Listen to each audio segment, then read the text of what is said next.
studio to check the latest.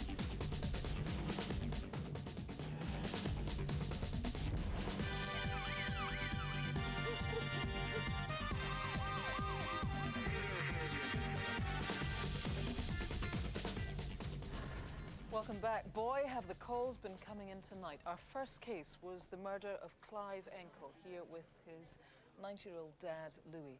When conmen ripped his father off, Clive reported them to police. Was this the reason a gang forced their way into Clive's home and beat him to death?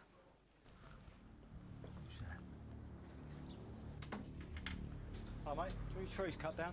No, you came last time and never done the job properly. Well, I'll do it properly this time. No, we give you £400. We don't want anything else doing. No, go away. Go on, F off! He sauntered off, and we watched him. And he stood and looked back, as much as say he was going to get even to something. It's a ridiculous idea. What's this then? EastEnders, Dad. I just want to see what happens. Right.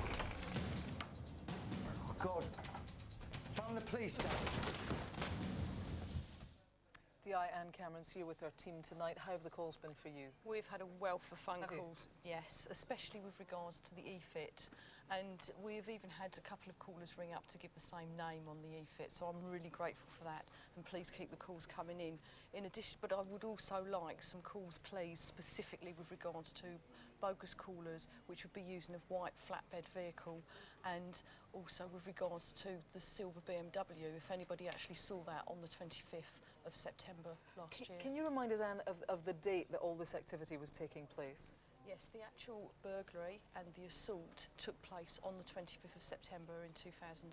And if people want to see the reconstruction again in full, they can go to our website. For now, thank you very much. Let me remind people that there's a £5,000 reward on this one.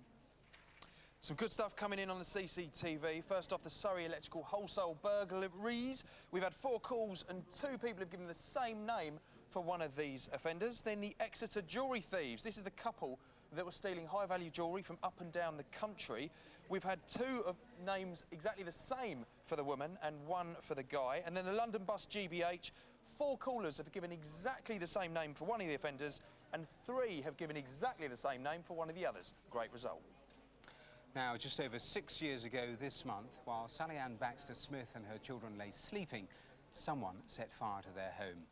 As flames engulfed the house, Sally Ann ran to protect her daughter Lois. Mother and daughter both died that night. Firefighters found their bodies together with their arms around each other.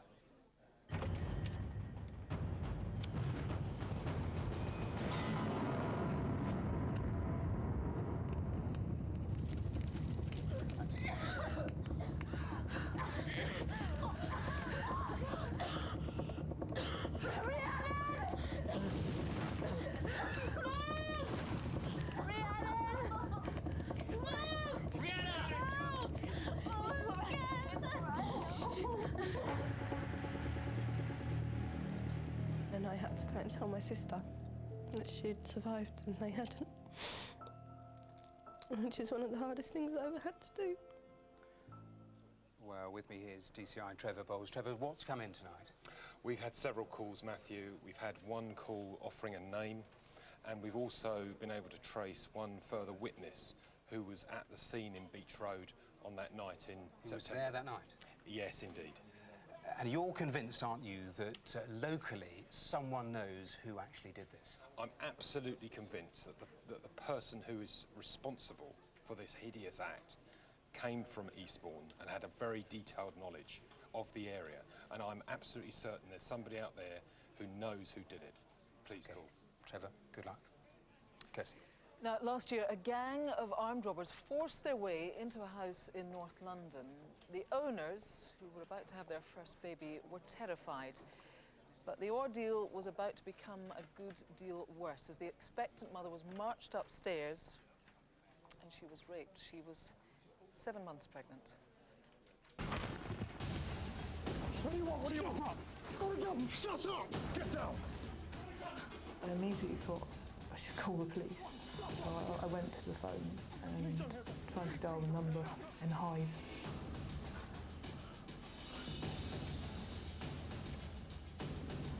Wait!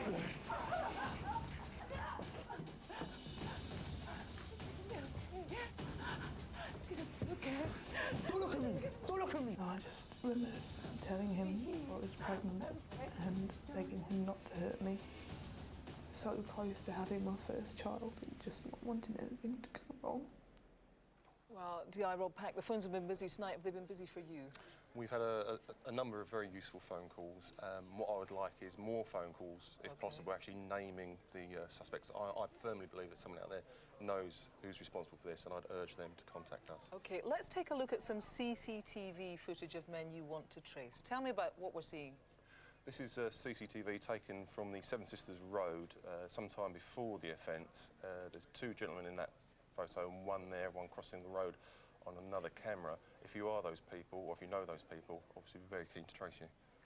Let's also remind people, it may be of interest, that there's a big reward for this one. How much is the reward, Rob? It's up to £20,000 for useful information on this job, and clearly I hope there's people out there who do the right things for the right reasons, but there's also this reward, which is a significant amount of money. OK, you can see it on our website if you want to take a look at the pictures again. Now, over the last 2 years, dozens of letters have been sent to doctors, head teachers, and even pensioners in a targeted hate mail campaign.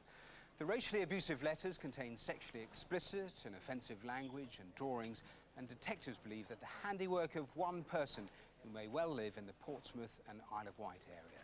Well, tonight, Dr. Tim Grant, a linguistics expert, analysed the language used in the letters for us in the hope that somebody would recognise the sender. Well, D.I. Donna Goff is here with us. And Donna, how have you got on tonight? How encouraging? We've had a very encouraging response, yes. We've had people that have called in that have been victims that have reported receiving these letters themselves. We've also had people that have recognised the handwriting or the style of the text, and all of this is very, very useful to us because it gives us opportunities to gather more evidence and obtain more information that might lead us to the suspect. So more evidence is coming out. I mean, it's so distinctive, isn't it, what is written, and also the cartoons. Have you had any names of possible perpetrators? Yes, we have been given some names of some suspects, both more locally to Hampshire and further afield, and also someone has reported seeing pictures, similar types of pictures in the window of an address. We're very keen to follow up on all of those Donna, inquiries. thanks very much. If you need another look, they're there on our website.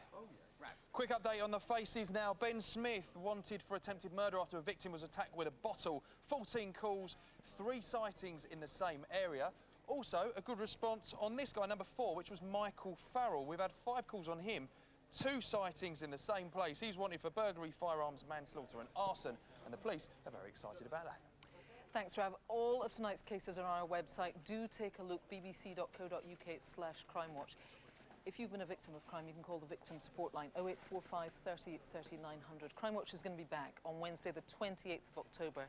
From the production team, from all of our detectives here, thanks so much for your calls. They make the difference. Bye-bye.